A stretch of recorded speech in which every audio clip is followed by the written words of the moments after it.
or others are as I would like them to be. I try to confine it within the framework of the golden rule. That is, doing unto others what I would love them to do unto me, and not to go outside of that rule.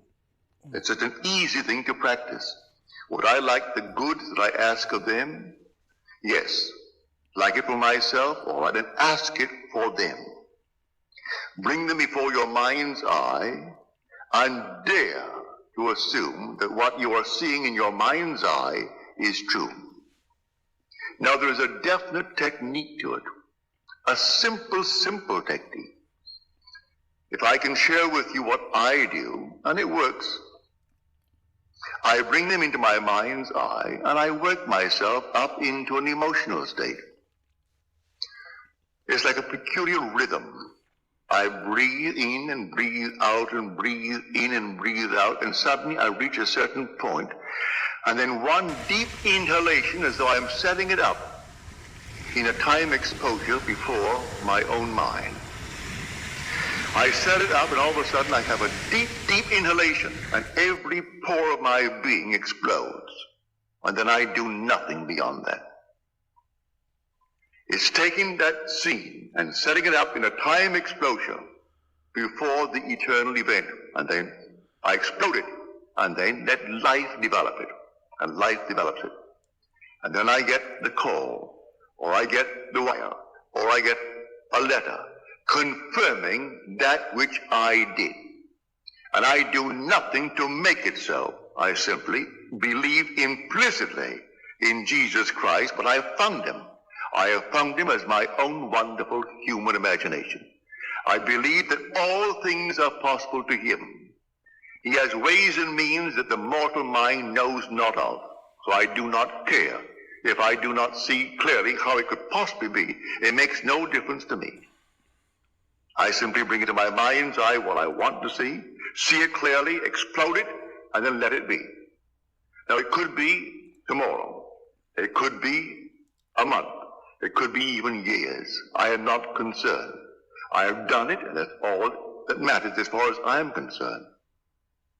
Everything has its own appointed hour. See the vision? That was my vision. The vision has its own appointed hour.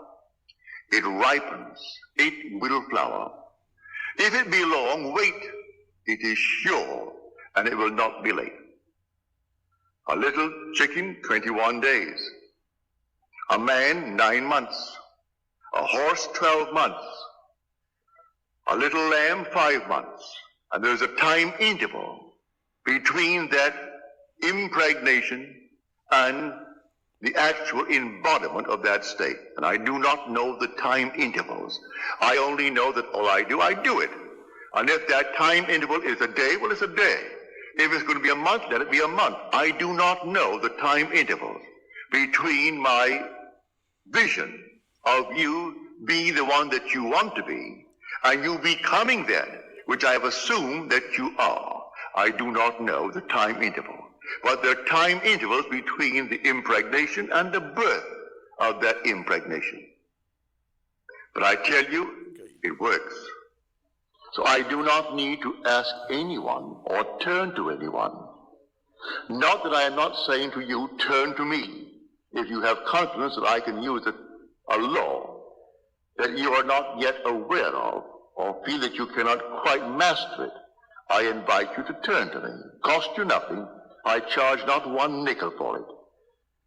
To me, it's a simple technique, a simple process, and I look upon it just as this. If this hand is itching now, and the back of the hand is itching, this hand is easier for me to use to scratch it and relieve the itch than to take this and try to reach it with my fingers. I can get back and reach it, but I can get it with this. It's the same body, so I call upon myself. If you cannot yourself, I would say, alleviate the itch may be for money, the itch may be for recognition, the itch may be for something. Well, then ask the one in whom you have confidence. If you have confidence in the speaker, all right, ask me. I tell you, I don't charge. I do not charge 1 penny, neither do I accept any money. I don't. You simply, if you feel like it, you ask me.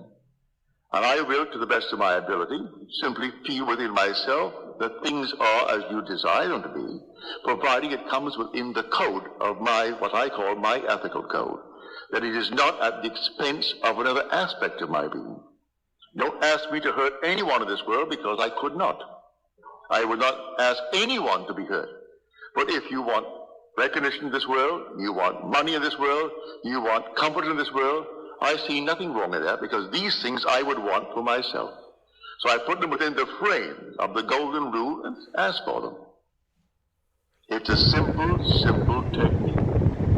So let us discuss how things are brought into being. Well, how are they brought into being?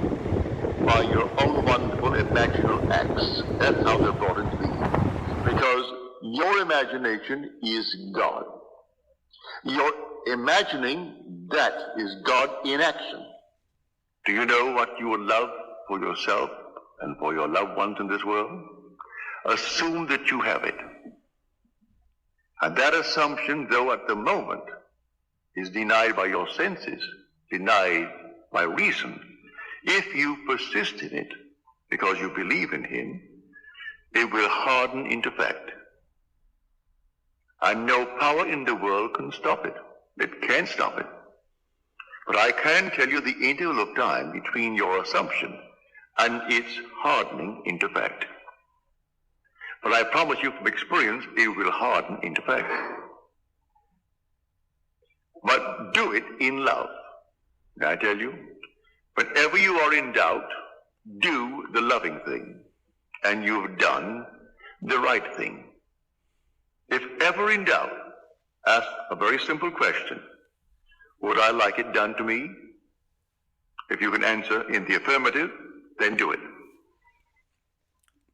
And you cannot go wrong if you use that as your guide. Now, before we go into the silence, let me once more try to explain this simple, simple technique. You will have to practice it and use your own rhythm. You don't have to be in church to do it.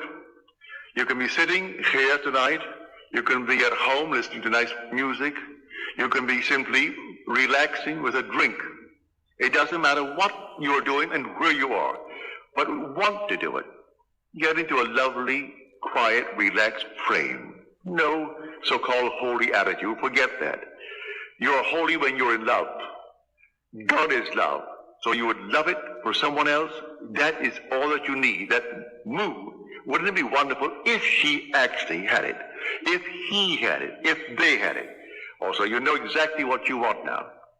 And then you imagine you are seeing them. You can see them in your mind's eye and see them vividly. And then breathe yourself into a rhythm. They're telling you that they have it. And you're getting yourself worked up emotionally because they're telling you that they have exactly what you know they would want in this world.